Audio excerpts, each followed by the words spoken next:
the marvelous land of Oz.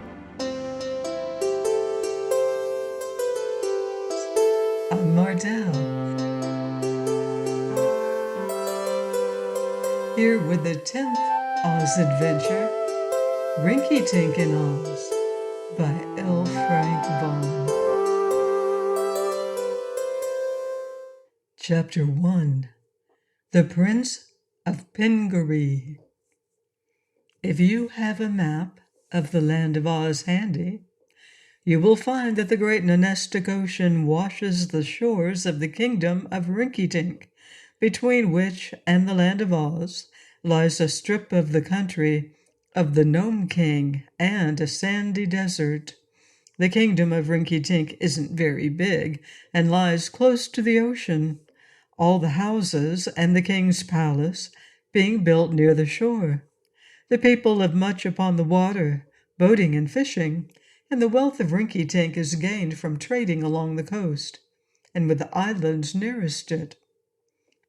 4 days' journey by boat to the north of Rinkitink is the island of Pingaree, and as our story begins here, I must tell you something about this island.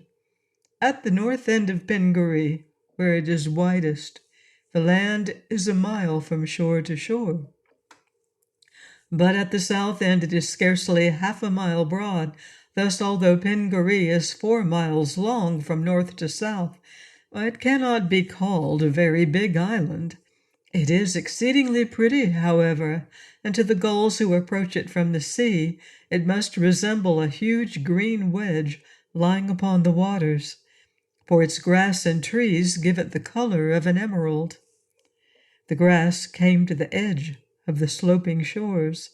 The beautiful trees occupied all the central portion of Pingaree, forming a continuous grove where the branches met high overhead, and there was just space beneath them for the cozy houses of the inhabitants.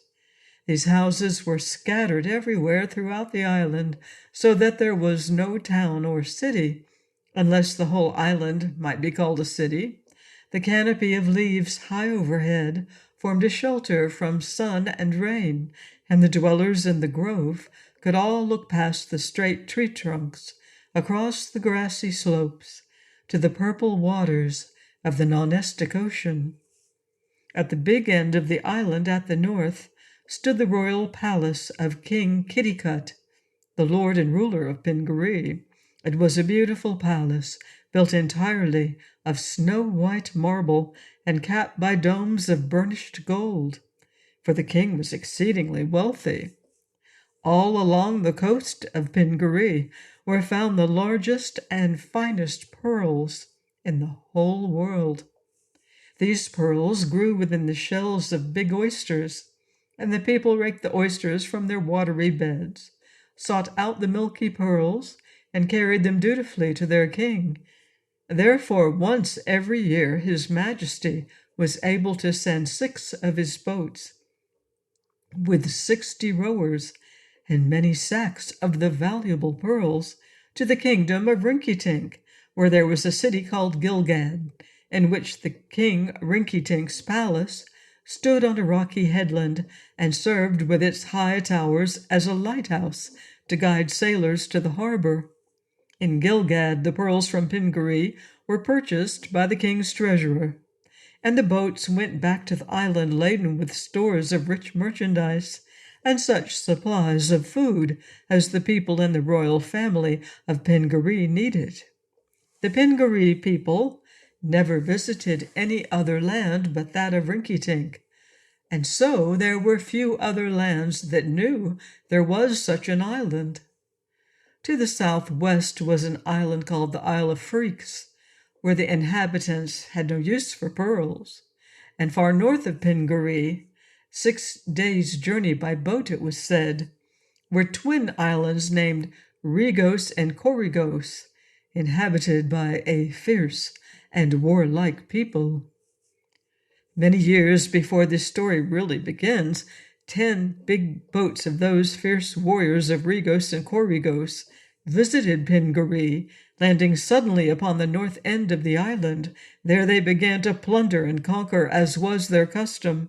But the people of Pingaree, although neither so big nor so strong as their foes, were able to defeat them and drive them all back to the sea, where a great storm overtook the raiders from Regos and Corregos and destroyed them and their boats, not a single warrior returning to his own country. This defeat of the enemy seemed the more wonderful because the pearl fishers of Pingaree were mild and peaceful in disposition and seldom quarreled even among themselves. Their only weapons were their oyster rakes. Yet the fact remains that they drove their fierce enemies from Regos and Corregos from their shores.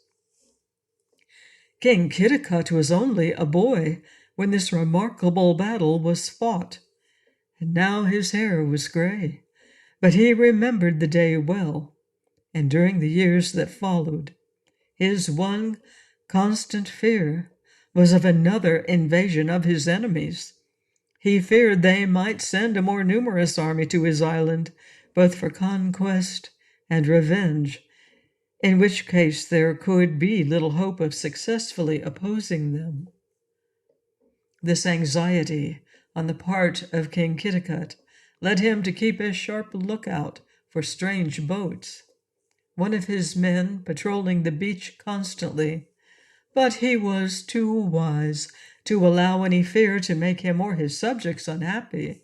He was a good king and lived very contentedly in his fine palace with his fair Queen Garee and their one child, Prince Inga. The wealth of Pingaree increased year by year, and the happiness of the people increased too. Perhaps there was no place outside the land of Oz where contentment and peace were more manifest than on this pretty island, hidden in the bosom of the Nonestic Ocean. Had these conditions remained undisturbed, there would have been no need to speak of Pingaree in this story. Prince Inga, the heir to all the riches and the kingship of Pingaree, grew up surrounded by every luxury, but he was a manly little fellow, although somewhat too grave and thoughtful, and he could never bear to be idle a single minute. He knew where the finest oysters lay hidden along the coast, and was as successful in finding pearls as any of the men of the island, although he was so slight and small. He had a little boat of his own, and a rake for dragging up the oysters, and he was very proud indeed when he could carry a big white pearl to his father. There was no school upon the island, as the people of Pingaree were far removed from the state of civilization that gives us modern children such advantages as schools and learned professors, but the king owned several manuscript books, the pages being made of sheepskin. Being a man of intelligence, he was able to teach his son something of reading, writing, and arithmetic.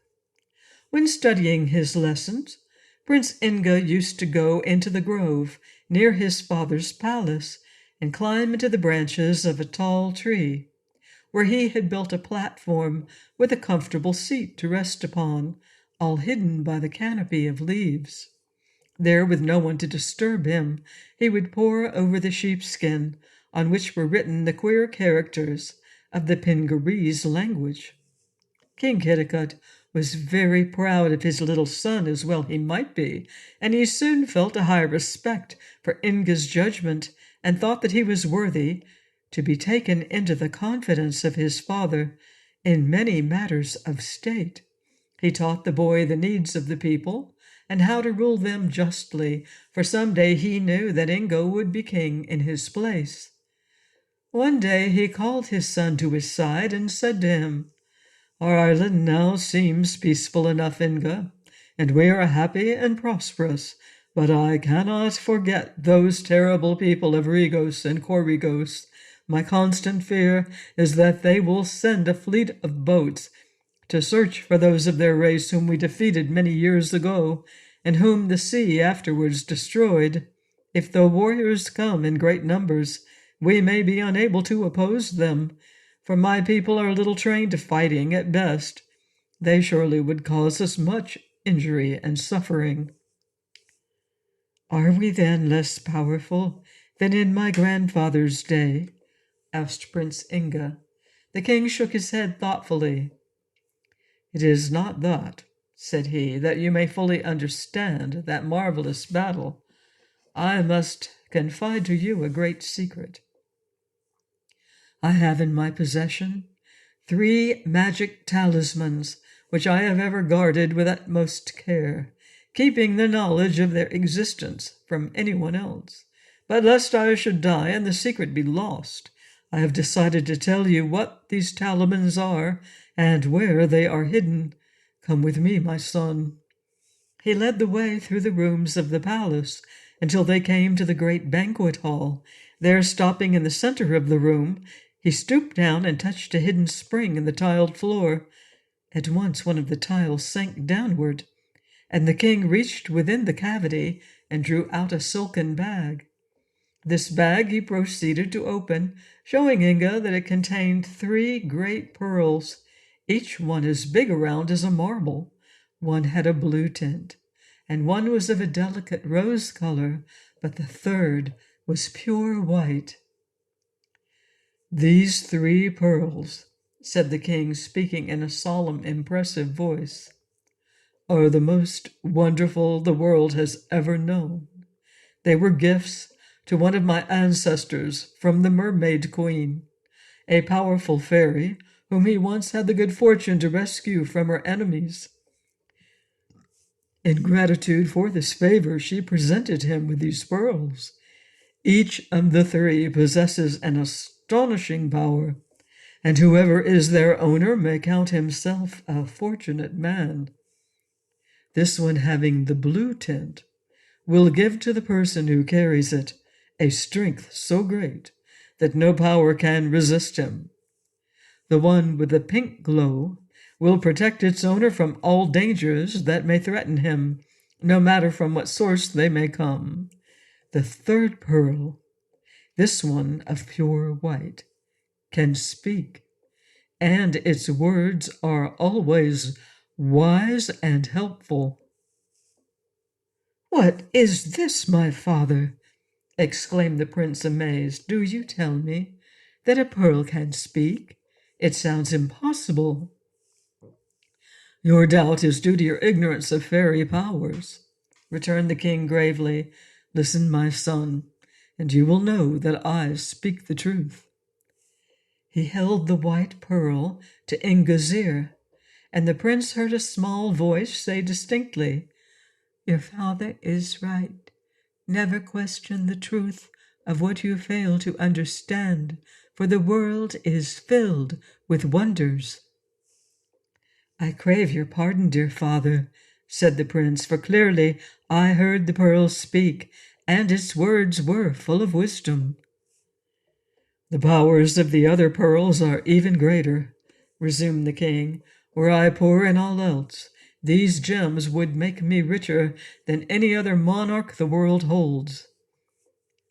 "I believe that," replied Inga, looking at the beautiful pearls with much awe. "But tell me, my father, why do you fear the warriors of Regos and Corygos when these marvelous powers are yours?" "The powers are mine only while I have the pearls upon my person," answered King Kitticut, "and I dare not carry them constantly for fear they might be lost. Therefore I keep them safely hidden in this recess.